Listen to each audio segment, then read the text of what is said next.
Hi guys, it's your girl Jade and I'm back finally with another video. Welcome back to Locked in Love.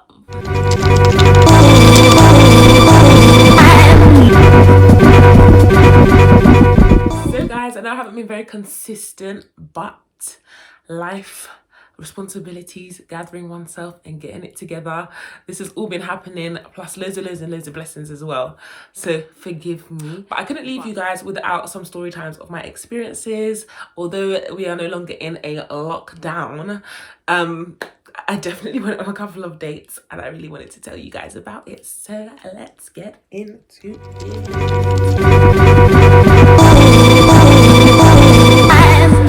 this story time right here. So what I'm going to do is I'm going to tell you about my experience, and then I'm going to tell you what I learned or what I liked, what I didn't like, and in this case why we actually didn't continue to date as well. So let's get into it. So I met this guy on one of the sites and we had like the same culture.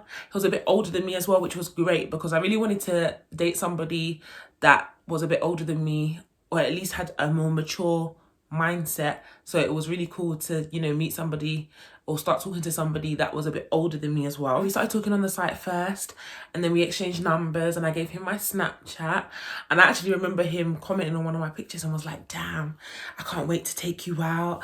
I can't wait to take you to the movies and to dinner and all of these things. So I was like, oh, he's talking all the sweetness. Okay. So we finally agreed to go on a date. At the time, I was already in London. So I was like, okay, I can get the train to you and then we can go wherever we're going to or whatever. So he met me at the station and he seemed a little bit nervous and I was definitely nervous. And I kind of called him out on it a little bit. I drew him out a little bit. I was like, I'm nervous, innit? He was like, no. And I was like, yeah, you are. And I kind of like teased him about it or whatever. But he could take the banter, which I thought was really dope. The place that we initially were going to go to seemed really busy. And I was just like, ooh, social anxiety. And he was like, yeah.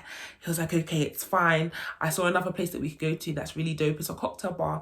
So I was like, oh, nice. He was like, yeah, we'll be able to hear each other and talk and whatnot. Do you know what I'm saying? So I thought that was pretty cool. So on the way, even if he saw people that he didn't even know, people would just give him the nod and a good afternoon or whatever. And I just felt like, wow, like this guy has a very likable aura. He seems really cool. Do you know what I'm saying?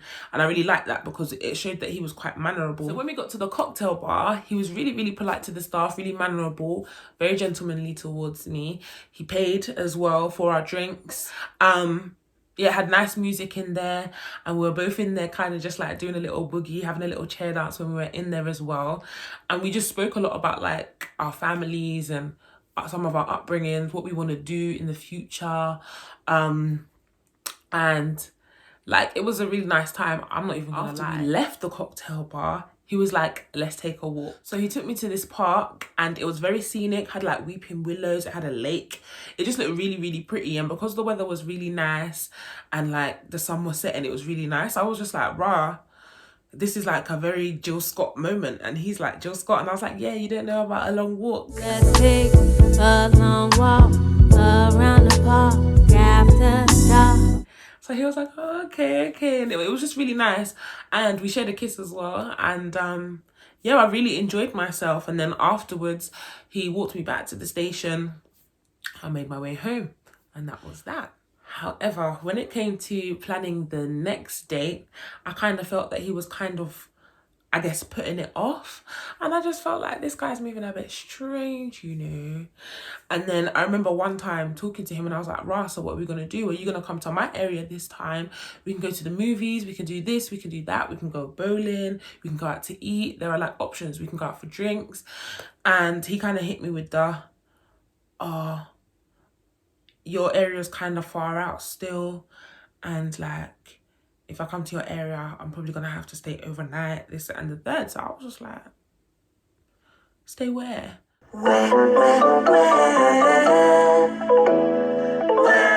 So he was like, I don't mind booking a hotel that we can stay at. I was like, I was like, no, sir. No. Oh, no. I don't know about all of that. This is like a second date. Like, I just want to like get to know you, this, that, and the third. Like, I don't know about all of that. That can't run. Then he hit me with the, "Well, boy, I come from the era of, you know, linking and whatnot." I'm thinking everybody comes from the era of linking, but that's why if you're looking for something different, that you actually do things properly and you go on a date. If you want to get to know somebody, even if you don't want to call it a date and you're just going out to eat or you're just going out for drinks, like, I don't know about this, like this whole, where this whole attitude thing came from. So anyway, I kind of just left it at that and was like, cool, that's fine, that's okay. What I learned from this is that sometimes people show you a good face, and when things are not going their way, perhaps, or maybe when they're not trying to tell you something, the ego kind of can kick in as a little defense mechanism. But he made it very clear, you know, that he wasn't trying to go on another date. So I thought, that's fine. I personally would have preferred if he just said, "Rah, I'm not really feeling it," you know. I would have been like, cool. But it just kind of seemed like, where are your intentions at? And I was just like, do you know what? If you're going to be like that, I don't want to date you anyway. But it's unfortunate as well, because you never know what could have happened. You know what I'm saying? So what I learned about myself is that I know how to stick to my guns, for sure. In my head, I'm thinking, rah, I'm like multi-dating. So even though, yes, we've gone on a date, somebody else might ask me out on a date as well. And I'm not going to say no just because I'm getting to know you, because I could also get to know that other person. So I'm not trying to give up any kind of goods. And although that's not what he said, and although he claimed that's not what his intentions were, my whole thing was, okay, but there's a possibility. Do you know what I'm saying? You don't know what could happen. You don't know what could happen in that time, because that's not my intentions. But we're adults and we're human. And I would never judge somebody if they did do that either, because some people have done that and then they've gone to have, you know, amazing long-term relationships, got married, had children, all sorts. So I would never judge somebody for, you know, making that kind of decision earlier on in getting to know somebody or in the relationship. However, for me, I was just like, no, thank you, sir. No. But yeah, it was unfortunate, but I did have a good time.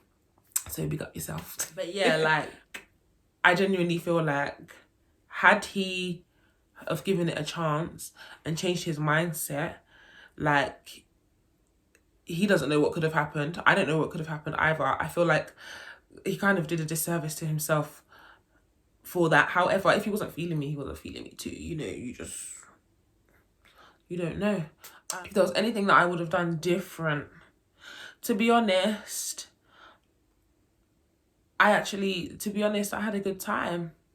I don't think there's anything I would have done different on that date. Some might say maybe not share a kiss, but I feel like when you kiss somebody, although I'm not out here kissing everybody neither, but when you do kiss somebody, that's how you know if you really like them or not as well. Like, you know, the fireworks might go off in your head and your imagination or whatever. But aside from so, you know, but it is what it is. To be honest, I wouldn't say fireworks, but there was definitely like that feeling of like, okay, like you get a bit giggly and giddy or whatever. So I definitely enjoyed myself. But it is what it is, and I do hope that he finds what he's looking for sure. So guys, thank you so much for watching my story time on one of my locked in love dates. I hope that you enjoyed it. Please like, comment, share and subscribe, and I shall see you next time with another story time. Bye.